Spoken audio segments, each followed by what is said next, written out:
Hi, I'm Malcolm Clemens Young, and welcome to the online forum. We're glad to have you tonight. Humans, unlike other animals that are drawn to water, are not natural born swimmers. We must be taught. Our evolutionary ancestors learned for survival. Now, in the 21st century, we swim in freezing Arctic waters and piranha-infested rivers to test our limits. Swimming is an introspective and silent sport in a chaotic and noisy age. It's therapeutic for both the mind and the body, and it's an adventurous way to get from point A to point B. It's also one route to that elusive, ecstatic state of flow. And this year, when the cathedral is exploring the theme of healing, and especially because of my own love for the ocean, we want to ask what draws us to water despite its dangers, why we come back to it again and again, and what that says about being human. My guest tonight is Bonnie Tsui, a swimmer and surfer, a longtime journalist for the New York Times, and the author of a just published children's book, Sarah and the Big Wave, about the first woman to surf Mavericks. She's also the author of Why We Swim. Bonnie, thanks so much for joining us tonight. We're very glad to have you. Thank you for having me. And today it's actually kind of a historic night for me. My brother gave birth to a little baby girl, and her name is Oceana. Wow. Isn't that cool? So here we go. Of all that the is things. A heroic name to have on your shoulders, but I'm sure that Oceana will carry that forward. That's amazing. Congratulations. I know. I'm so excited. I mean, it's just, it's so great when you have news like that. I've been thinking so much about this. I don't, it's like COVID's kind of wrapping up now. We're starting to gather in person again at the cathedral. And I wonder if you can talk a little bit about COVID and kind of the world of swimming, how it affected the world of swimming. In surfing, what it meant was that surfing was basically illegal, right? So you go to the beach and there's all these signs saying, go home, don't come here. You're in all the parking lots. And then surfing became completely not illegal. And there's like way too many surfers. Right, right. I think we're getting a little bit back to normal. I don't know. That whole trajectory of both of those sports, like in this time, was so interesting to me because basically it was swimming, right? All the pools closed for many, many months. And so if you were a pool swimmer, you were out of luck. And then with surfing, I mean, at least here in the Bay Area, the beaches were never officially closed the way they were, say, in Southern California, right? So you were allowed to use the beach. But there was definitely this feeling of uncertainty in the early days where, you'd show up at the beach and you were never really sure if there was going to be like the parking lot was going to be all like taped up or that, there would be signs telling you to go home. And then of course, gradually it became clear that actually that was probably the safest thing you can be doing in an outdoor, health fitness perspective. And so thankfully that, that was still available to everyone. And like you said, the number of surfers at Dawn Patrol, usually it's not what it is now. It's been quite crowded, but you could still find those moments of grace and quiet and calm if you get out there at first light or before first light when it's still, it's still dark. It's true. And, it's been such a blessing for me. I mean, to have surf be available during this time. I just feel so fortunate for that. And even though there's like zillions of more people in the water and the surfboard makers couldn't keep up with all the demand. They couldn't get their blanks to make completely boards and shape them completely. Yeah. But, I feel like I do feel like it's been wonderful to see people, even though selfishly you want to have the waves to yourself, it is wonderful to see people experiencing that joy for the first time and, that freedom in the water where you don't feel scared and you don't feel anxious, in that moment that you can be blissfully free of that. And I've noticed a lot more teenagers that have been just kind of getting into it. And that makes me happy to see them. They're just kind of struggling, learning how, and it kind of reminds me of what it was like when I was younger. Your book, Why We Swim, is so filled with so many. Oh, there we go. I like your little paperback version. It's the summer version. I even have like the little tape on the top because I tore the dust jacket. It has so many inspiring figures and characters in there. I wonder if you could just tell us about one swimmer who really inspires you. Well, I will talk about one swimmer here in the Bay Area who figured very prominently in the well-being section of the book, Kim Kim Chambers. Chambers, yeah. She's an incredible human and on so many levels, but she was the first woman to swim from the Farallones to San Francisco. And she did it, she was not a lifelong swimmer.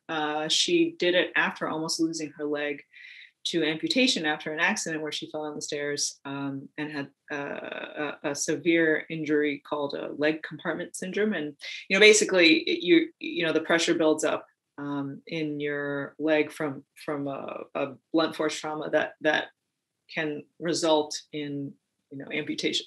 And so she had to spend 2 years really relearning how to walk properly. And in order to save her leg, they had to cut her legs to relieve the pressure. And it's like a very traumatic event, again, on so many levels, physically, emotionally, mentally, to recover from that. And being someone who is like incredibly driven, an athlete her whole life. And she, was embarrassed about the scars on her leg. And then she started to swim because she remembered when she was a kid, growing up in New Zealand, that she would visit her grandparents by the shore. And just this freedom in the water. She wasn't like a big swimmer, but that she remembered that feeling, again, that we talk about, where you just are in the moment and like outside of yourself and not worrying about things. And so she kind of sought that out in the pool.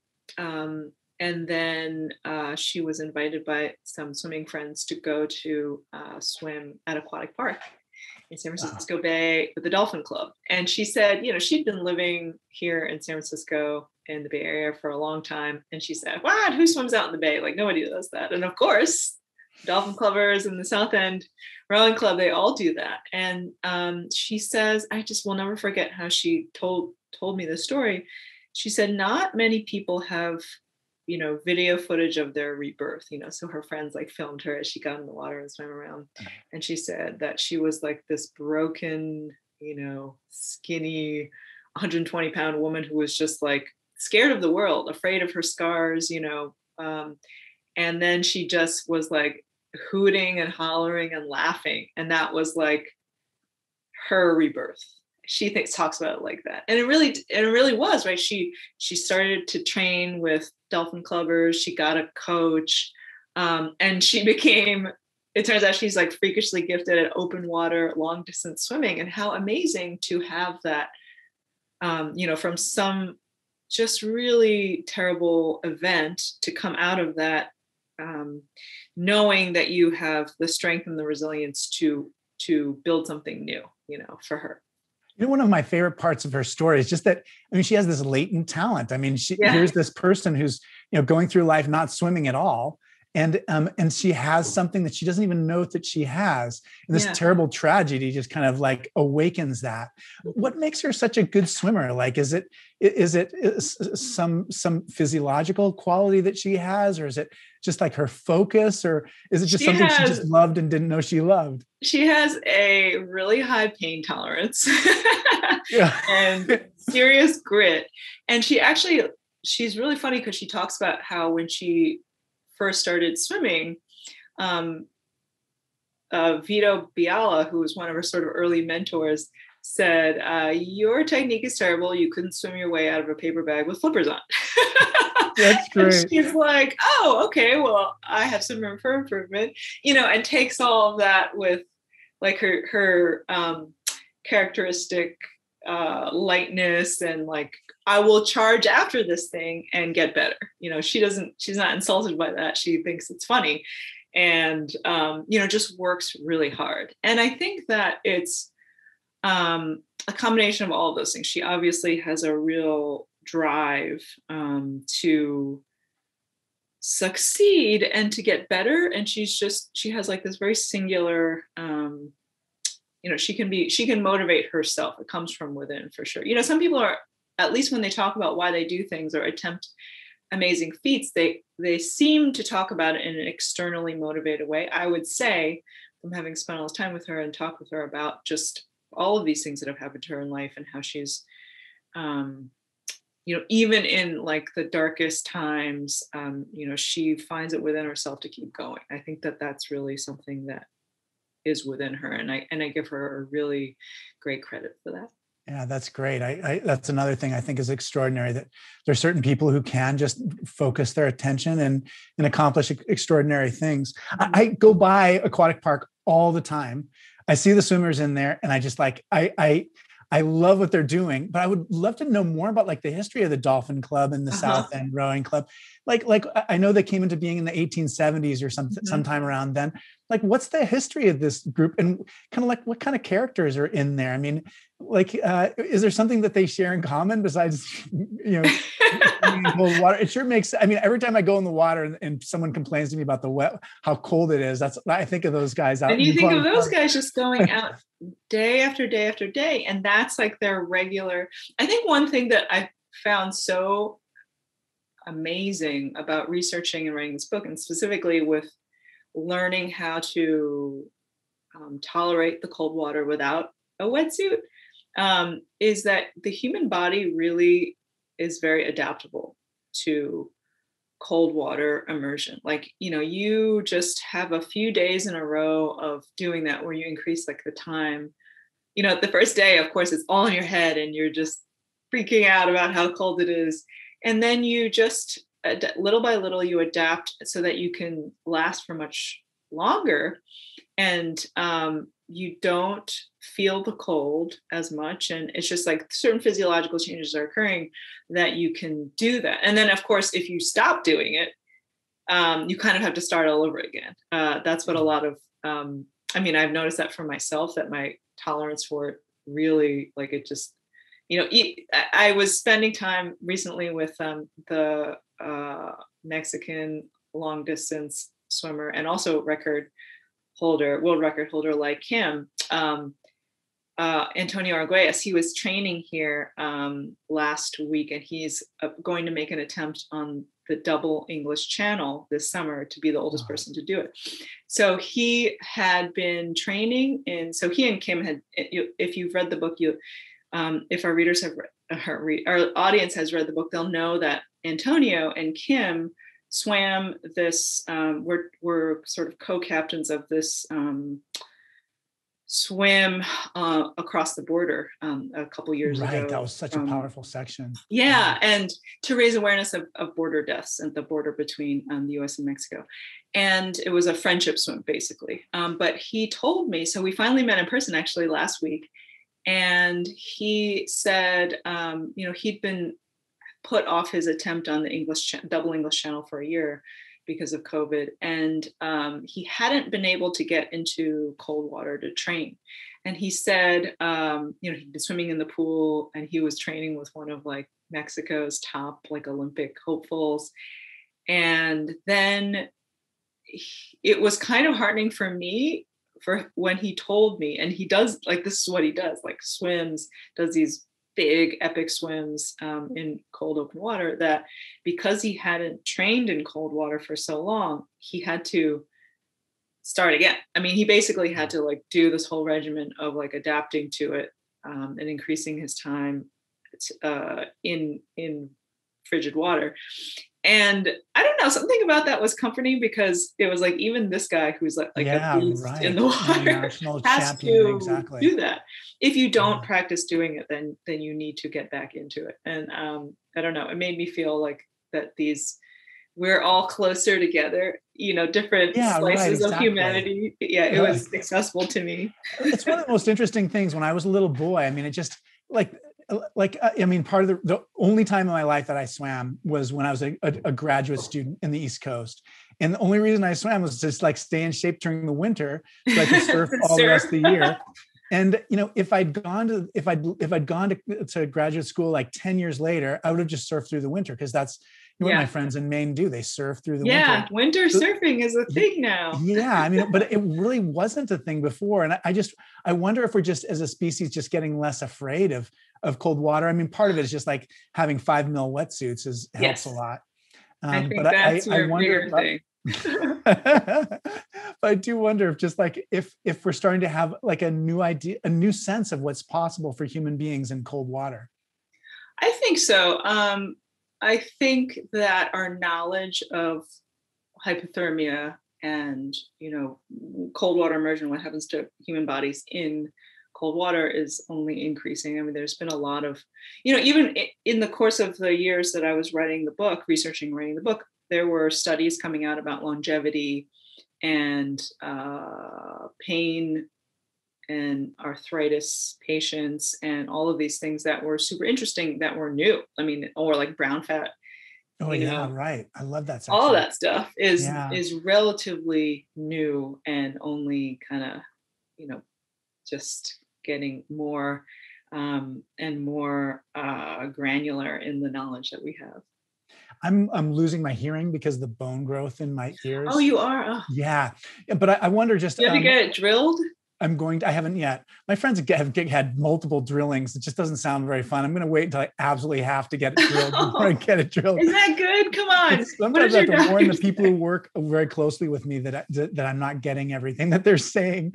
But yeah, I wonder just like, what are the physiological effects of swimming, just in terms of just how it changes your body? I mean, you're probably wearing like major ear protection when you're swimming. And well, I mean, when I'm swimming, because I obviously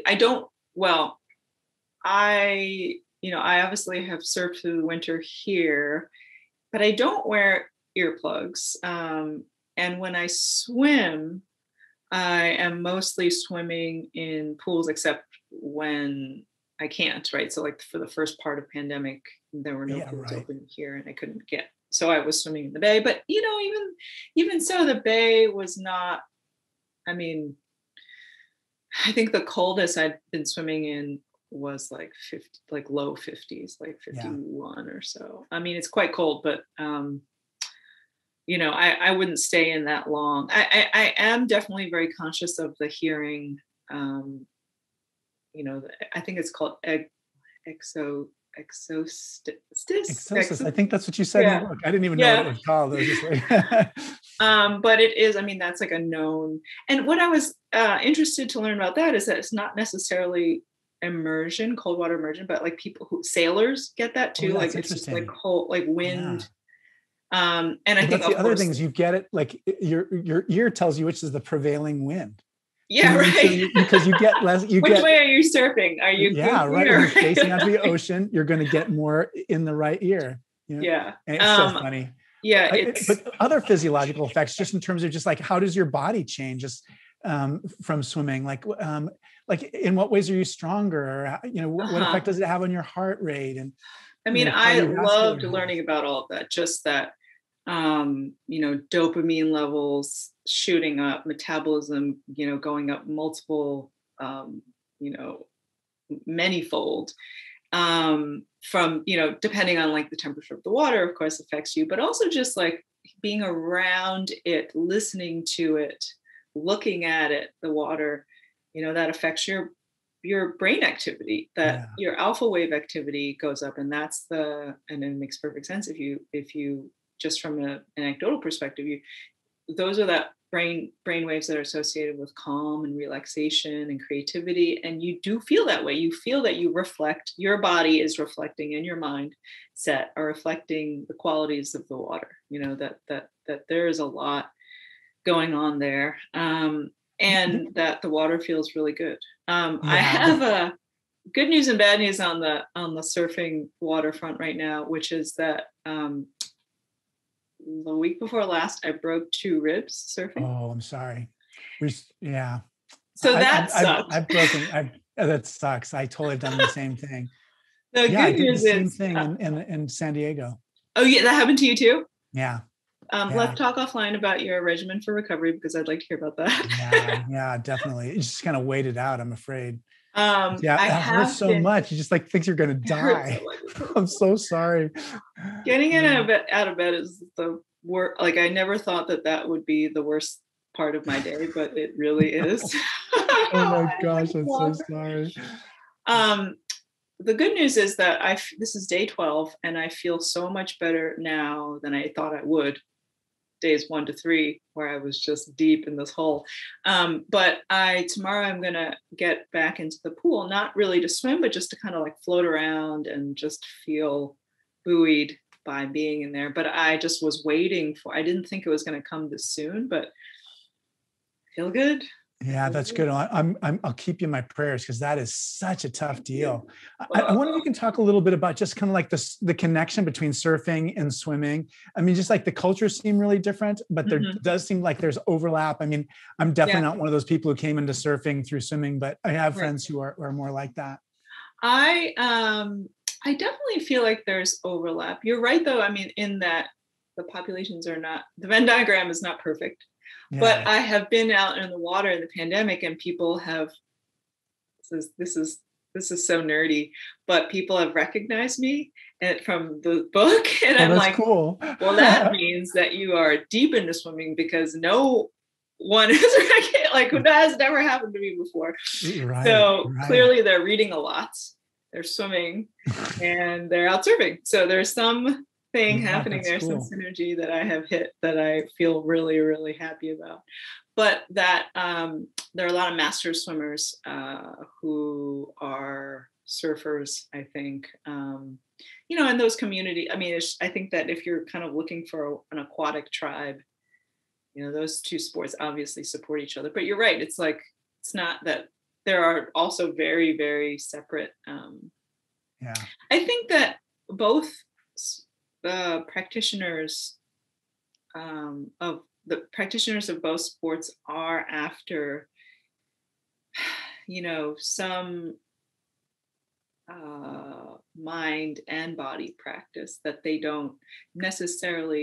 haven't necessarily thought about it as such, but once you start talking to them about it, absolutely, they'll talk about how swimming or surfing is the thing that has gotten them through hard times, especially now.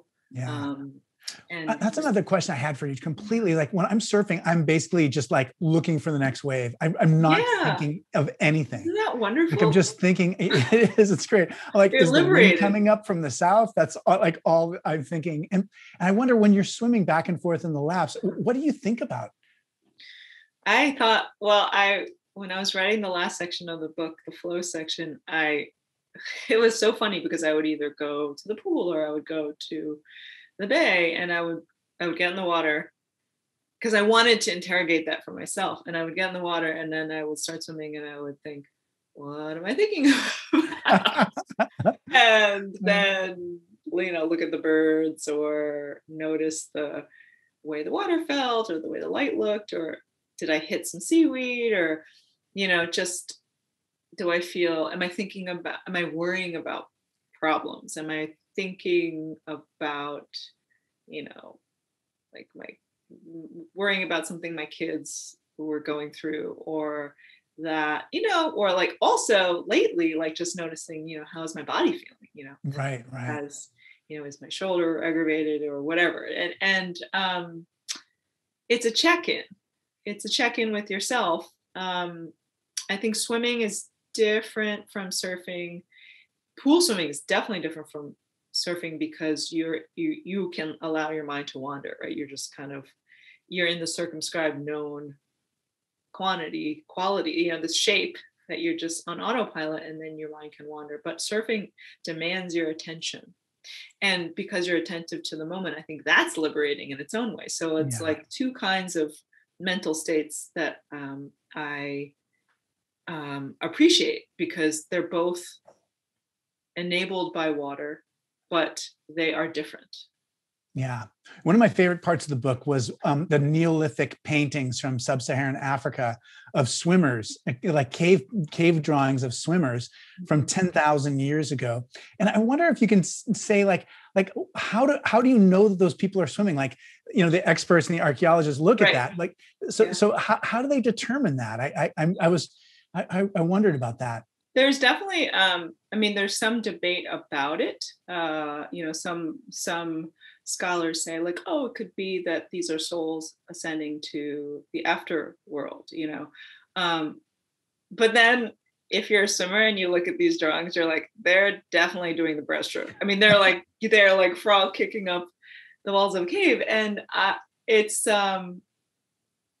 it is definitely open to interpretation. Of course it is, but isn't in any art, right? Yeah. But it is very easy to, and also I think art is I haven't thought about it like this, but a swimmer will see that. But maybe if you don't swim, you'll say, maybe that's not what that is, Right.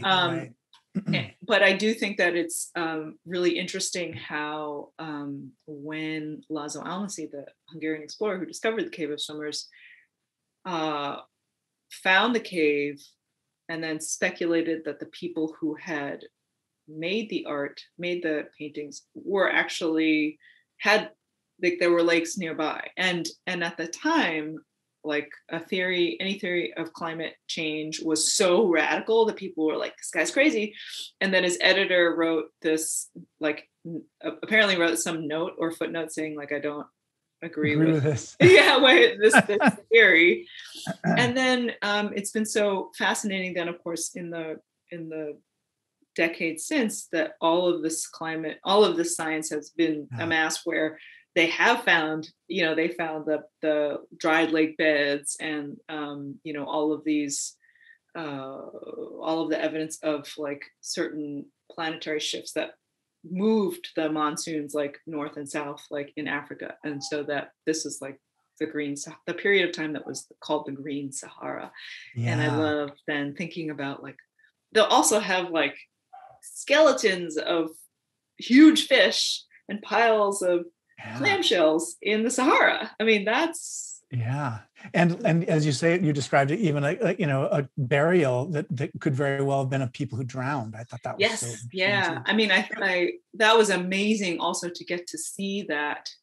I visited the lab in the book. I talked about this, visiting the lab of Paul Sereno, who's a paleontologist who discovered these settlements around this paleo lake system in the Sahara. And he said, you want to meet them? You want to see them? Because I'd only read about them. I read about them in National Geographic. I like looked at the pictures. And when I visited his lab in Chicago, he showed me, he had that burial, I guess I can't remember what the archaeological term is, when they've, taken the excavation and then they've preserved it. They've cut it out basically so that you can look at it, in a vertical manner. And it was unreal, like just to be in the same space as that, like the burial of basically what they think is a mother and two children, having been laid to rest deliberately in a certain way. There were no markings of disease or trauma that would explain that they would have died in that way. And so that's why the theory from all of the scientists who've studied this dig is that they drowned. And I just imagine, your mind just goes to the story that feels so eternal, right? It feels, it can happen now. It does happen now. Well, I mean, in the Chronicle yesterday, there was that article.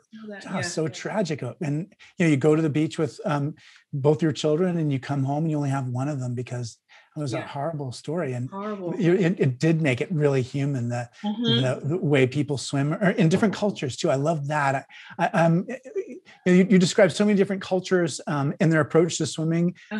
Maybe you could share out with us one of those cultural practices that you like. It could be the Japanese, or it could be the Baju, or somebody that has a swimming culture, and in what you learned from that. I mean, I love talking about Nihon Eiho, which is the Japanese swimming martial art. It's Japanese classical swimming, but it's also called samurai swimming because it is basically dates back to the feudal period of Japan, where all of these parcels of land were defended by samurai clans. And depending on where they were located, on the ocean or on a river or on a lake or whatever, the samurai had to devise different ways and techniques and skills of like protecting that piece of land from invaders, right? So, if you think about like a big, big waves on shore, how would you effectively go out to meet the enemy and not drown. And so there's like these documented strokes of like really doing like a very vertical arm stroke to like cut through and have your head so you can sight, or very, very still techniques for treading water and keeping your body, your upper body buoyed up, but like barely making a ripple. And again, these are things that you can look up on YouTube and see. Oh, I'm going to totally do that. I'm glad you told me that. Yes, you can see like people firing arrows or sword fighting, or this is one of my favorite ones, and it's a move called the flying mullet. Have you heard of that one? The flying mullet is basically a skill where the person who's doing it can jump out of the water using just the propulsive force of their body into it like a boat, like over the side of like a rowboat. Yeah. It's unreal. It's unreal. That's another thing. I just like, how did like the swim strokes kind of get like unified? Like, I mean, every culture must have had its own way of swimming. Yeah. And then in the 20th century, did there's just kind of a consensus evolve about how to swim? Well, there are definitely, like, so, I mean, one thing that was interesting to learn was that freestyle, or what we know as the freestyle, that event used to just be like, it was whoever can go the fastest. Do whatever you want. Yeah. Right. It's a freestyle. It's your choice.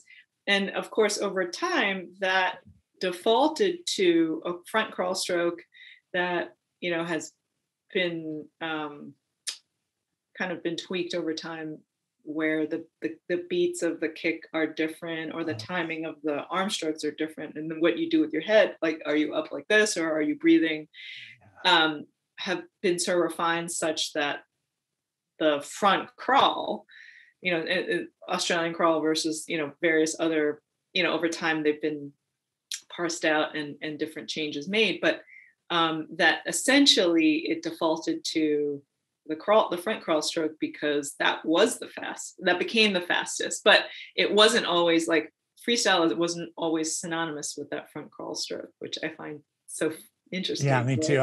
The way people throw shot put and discus is like completely different. Oh my God. Yeah. Can you imagine just like some basic, like if in the future, a golf swing looks completely different than what I like, just like taking like physical activities and just trying to perfect those.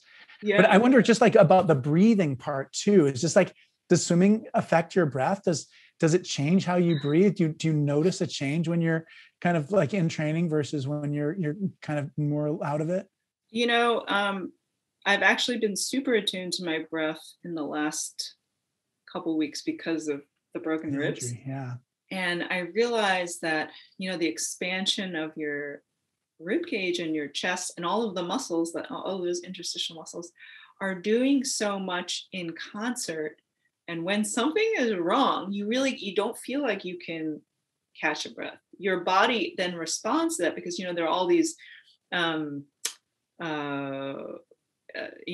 of reflexes that we have where, your breath, it's a feedback mechanism. So if you start to, hyperventilate or something, that has certain effects on you, how you start to feel, and your body, your pulse increasing, and you're feeling like, oh, fight or flight. You don't feel well. You feel stressed because you are doing something physically that is, that has been, over time, over, many years of evolution, that our bodies respond in this way because of threats, and so if you just start to do something like hyperventilate or breathe very shallowly, that adds a lot of stress to your body. And so you just actually don't feel well, and you continue to not feel well because you're not able to take the deep breaths to do all of these things to your body that are the right things, the healthy things to do.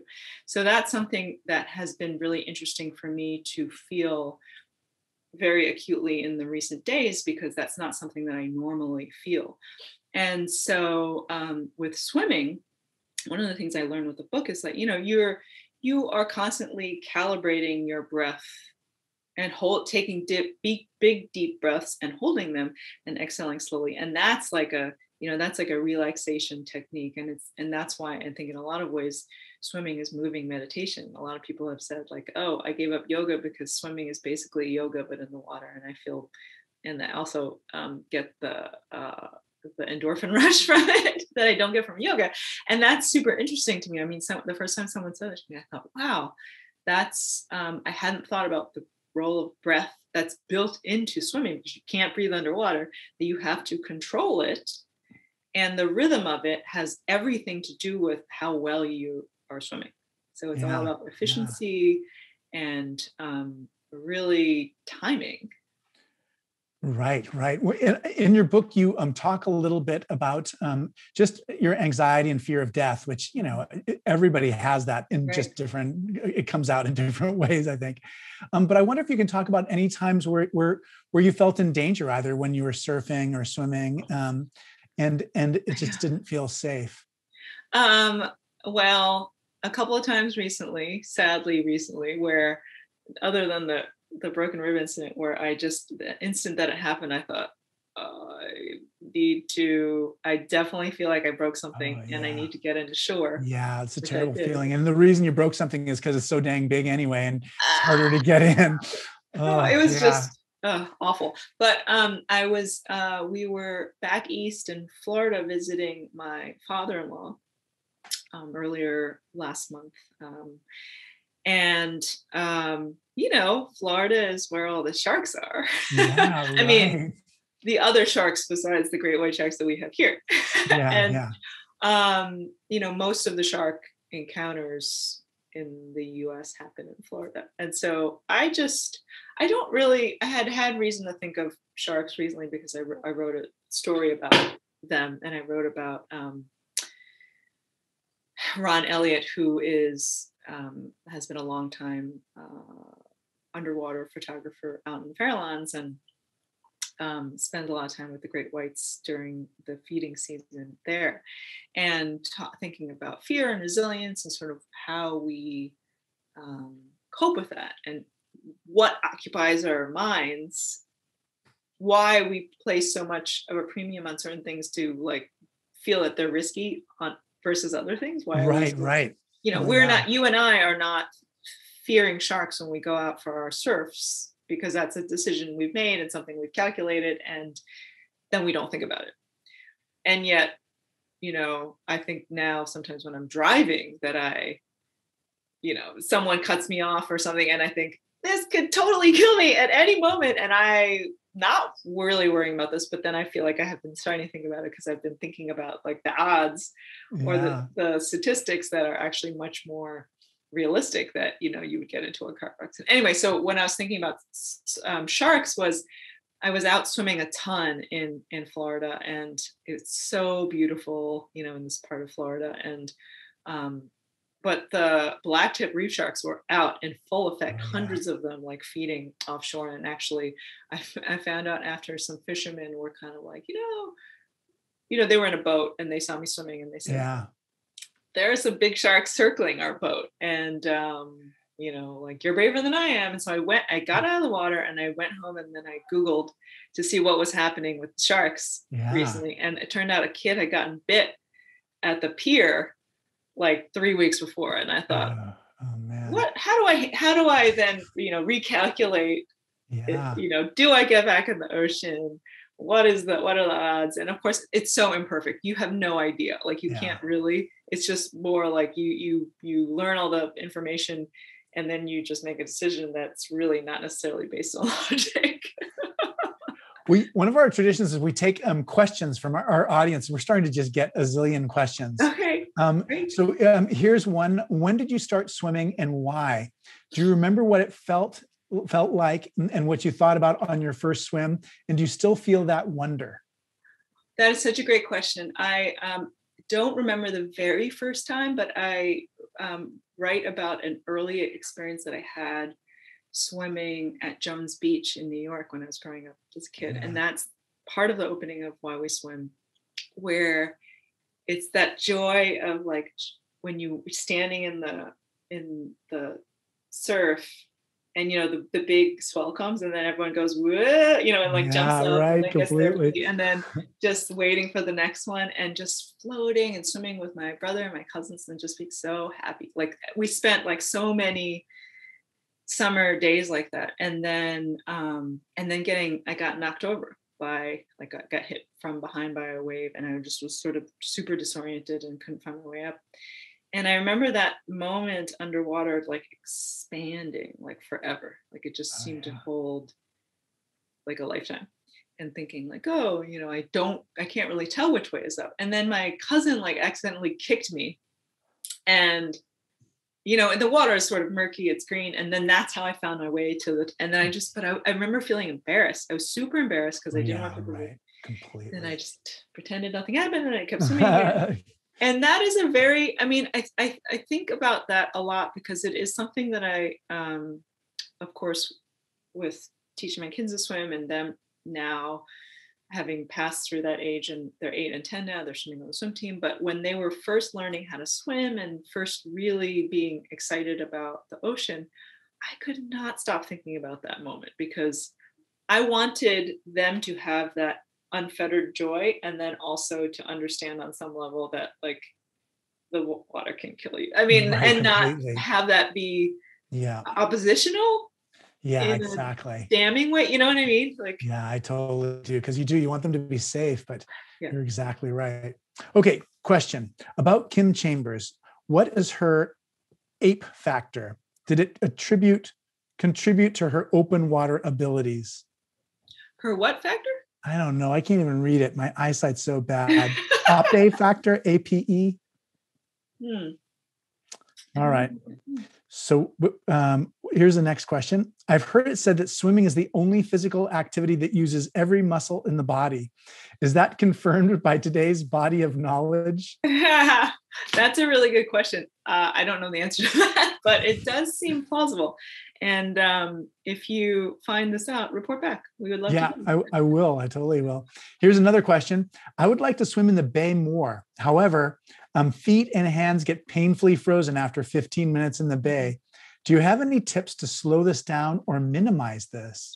Yeah, I don't know if the person who posed this question is swimming with a wetsuit or not. I also sometimes see people who don't swim with wetsuits, just wearing regular swimsuits, swim with gloves, and they have little also booties.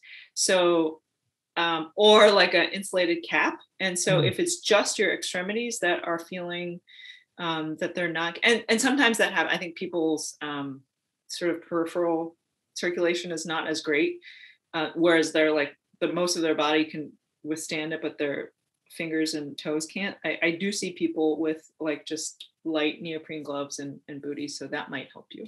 Yeah. Here's another question. What do you think of the My Octopus Teacher movie and The Swimmer? I loved that movie. Me too. I totally loved it. I preached about it. It was just so the wonder of the whole thing. Yeah. Everything about just cross-species communication of some sort. It just seemed very clear that there's something going on there that we just don't fully understand. And I just thought that was really beautiful. I loved it. Obviously there are things that are complicated about the relationship with this octopus. I think I read, a review that was largely positive, and then at the end it said something like, it's not clear what the octopus got out of the deal. But I don't know. It seemed like there was some, something.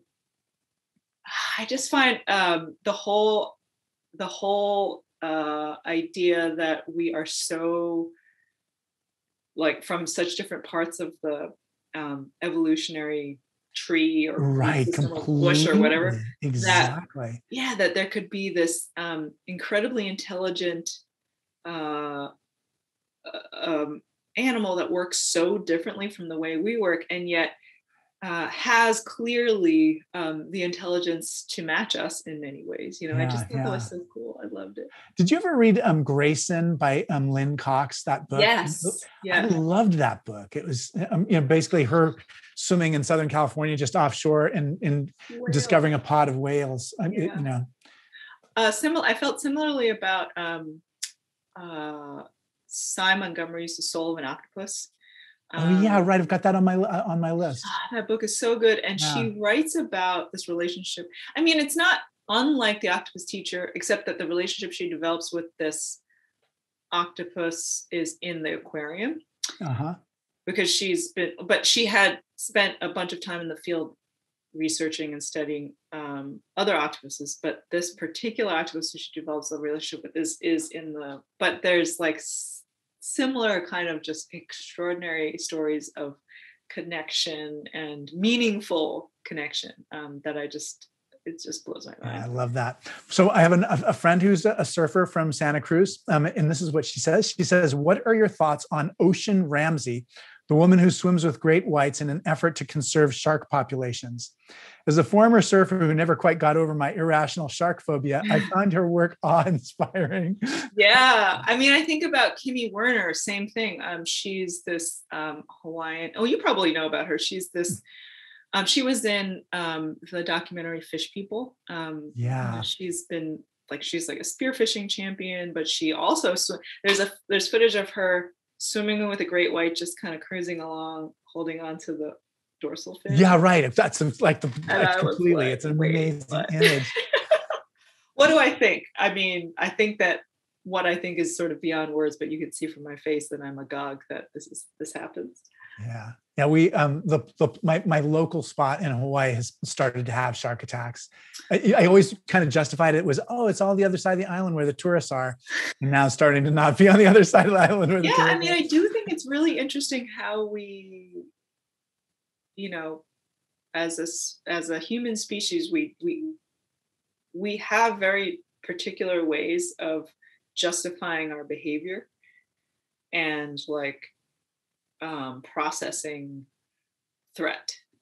And sharks have outsized influence actually on human behavior, which is funny because there are very, very few. Yeah. Oh, I know. Well, that's what I mean. It's just how many people do I know who've been attacked by, I mean, I've seen sharks, but I mean, how many people do I know from 30 years of surfing in Ocean Beach? How many people do I know who are attacked by, sharks? Not that many. So one of the questions that just came is, could you say a bit more about the Dolphin Club? Are there criteria to join? No, I think you just want to. No, I think that they are very, as intimidating as the Dolphin Club or the South End Rowing Club may seem, they are very welcoming. I don't know what is happening with the actual club facility itself. I don't think that the building is open yet, but in normal non-COVID times, there are drop-in days where you can try out the facility and go for swims and because it's nice because there's a sauna. I think that when you're starting out, it's nice to have a place where you just you leaving your towel at the bleachers. Exactly. So it's nice to have a place to go, and I write about this in the book. The community there is wonderful. So in the sauna, it's not just the place you warm up. It's your soul gets warmed up too, because you're chatting with all of the people. Oh, that's great. One of the things I wanted to ask you about was Sarah and the Big Wave. Just what was that like writing that? And how do you work with an illustrator when you're writing a children's book? I mean, because I went through this period of my life when we had small children and we were reading, we'd have I had 70 different items checked out of the local library because we were reading 7 picture books a night. Yeah. So, I mean, it's a lot of material, but I wonder if you could talk just a little bit about what that process was like, where you got the idea and how it was working with an artist. It was amazing. Okay. So I had a very unusual experience with writing a children's book because I wrote a magazine story for grownups that was about big wave women surfers who were preparing for that season at Mavericks. And a children's book editor in New York saw the story, called me up and said, "Have you ever thought about writing kids' books?" That's and cool. I said, "Absolutely." And so that was highly unusual. And so I wrote the book and then tried it out my kids that night at dinner, reading it from my phone, and they loved it. The funny thing is that I wrote a picture book for 5 to 8 year olds. And at that time, it was because I was so immersed in because my kids were 5 and 8.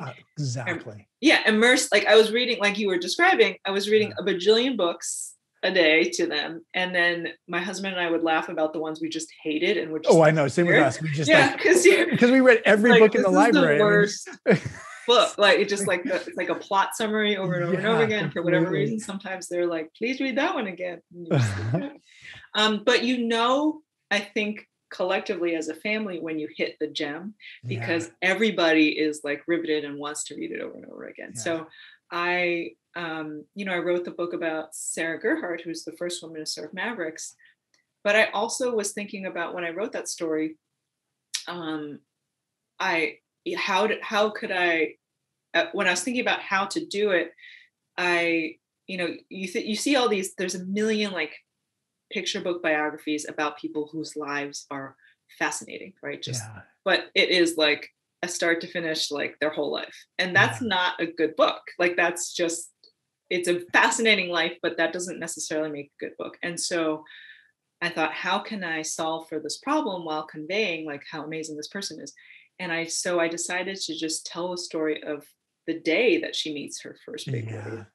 And so everything's kind of compressed and distilled into this particular day, what it feels like, what she's thinking about, but you could see also like there's like some backstory to it. And then there's like a climactic moment where like that happens, where the wave is I know, I love it. It's been generated in the North Pacific and you see it forming and so I wanted that, and actually took some inspiration from that kid's book about Philippe Petit, the man who walked between the towers. Right. That book I thought was amazing. I think that amazing. I can't remember the name. That was an amazing book. I totally know what you're talking about. But I love that sense of, because I do have the sense my cousins in Hawaii are surfing the same wave energy that I'm surfing here. We're all connected. We're all connected. I mean, that's so cool. The pulse of the planet. Okay, here's another question. Have you done any swimming in the middle of Lake Tahoe away from shore? The water is not as cold as the bay, maybe, but one of the most sublime swimming experiences if you love swimming. Where are some of your favorite places to swim? I have swum in Lake Tahoe, but not very much. I've had friends who have invited me, like, let's do the relay, the summer relay together. I just have never done it, but I have gone into the water and swum around in the deeper part of the lake. And it is sublime. I mean, I love that like crispness and clarity of the water. I would completely want to do more of that. Some of my favorite places to swim are in Hawaii, actually. Ala Moana, right? Ala Moana. Because you wrote about that. That was great. I surf out there all the time. Pool, right? It just feels like a giant natural pool. And I mean, I love Tunnels Beach in Kauai. But that's like, it's like the proximity to wildness is what makes that particular place amazing. I'm thinking a lot of Hawaii. Actually, I love that you have such a deep and personal connection to Hawaii, because I am finally getting back there after COVID for my brother-in-law's wedding next month. And I'm so excited. Great. We'll see you there. We'll talk. I mean, it's just like, it's such a special place. I mean, all of the islands and all of the different. That Honolulu Bay is just, I mean, it's the most beautiful place on earth. I mean, it's so gorgeous. So what I've really been dying to talk to you about too is like, and this is totally not related to swimming, so I felt like I wasn't allowed to do it. But now that we're near the end, I wanted to talk. We had Betty Louie from talking about Chinatown on the forum, like a couple months ago. It was a delightful evening. And yet it was great to just talk about this one Chinatown, but I wonder if you can talk a little bit about just Chinatowns in general. I mean, for everybody who's watching this, for the context, Bonnie's also written a book about Chinatowns in America. And maybe you can talk a little bit about just, how they formed and their connection with each other. I just didn't want to leave without having the chance to hear what you might say about Chinatown as a place. Absolutely. I mean, I think it's it's been kind of heartbreaking over the pandemic to see how Chinatown communities specifically have been so pummeled, from many directions. We were there for a Chinese New Year at Chinatown in San Francisco this year. It was it was amazing, but like it was so scary, like basically a year ago now was, I think, kind of the low point for just how Chinatown felt to me then. Yeah, I mean, I think just because of like the xenophobia and the racism, and then also because Chinatown is a neighborhood that so depends like so monumentally on foot traffic. Like people just like walking by and I want to grab this or I want to pick this up. And like it didn't feel safe to so many people, even though over time it was like, okay, it is as safe as any place. Yeah. But, generally speaking, I mean, the neighborhood that we know and love are like the neighborhoods we know and love are super crowded and dense and full of like humanity. And I think, for better or worse, that is just something that we are not comfortable with right now. And again, like we're starting to be, and people are, I think here by and large, very responsible about that. And so I really I've been working, with some of my stories over the last year to kind of like support, like try to get people out to support independent restaurants and businesses in Chinatown. And Grace Young in New York's Chinatown has been doing so much. She's the like renowned cookbook author. And James Beard Award winning, author. And she just like has found this like new, like she was a legend in her own right before, but then like in pandemic has been like the champion of Chinatown and just like getting a lot of people like starting nonprofits to where like in the community that restaurants will provide meals to serve vulnerable people in the community. And like, so it's like this, I guess it's a virtuous circle where people are donating money so that this is helping everyone in many different points in the community. And so, I mean, I have such a, I wrote American Chinatown because it was like obviously a very personal story for me. It's my San Francisco and New York's Chinatown are the places where my family, first came to America and like made my life possible. And so I just feel, I felt like that at that time, that was the book that I needed to write. And then 10 years later, I felt that, this was the book that I needed to write. And so it is like, it's all kind of coming together in this really nice way. And so thank you for I can't wait to see the next one. Rebecca's texting me all these messages. Wrap it up. But I have to ask you one more question. And that is if you have any advice for somebody who's just like thinking about starting swimming, like what advice do you have for somebody who's always thought of it as being like a great athletic activity, but for other people and just hasn't really tried it themselves? You got this. Find a buddy. Find a good, if you're really, really just starting out, like total beginner, find a really good teacher. And, think about, be honest about like what your fears are and what your abilities are and what you want, like what your goal is. Like, is it to like be more comfortable in the ocean? Is it to, because you want to swim this like do this triathlon like in a year? Like, I think that having the community where you have someone who is your buddy, in a place where it feels unfamiliar and scary, who knows the place, like that's awesome. And then also having a really, really good teacher is just like, there's nothing like it. That's great. Those are great. That's great advice for people starting any new thing. I love that. That's perfect.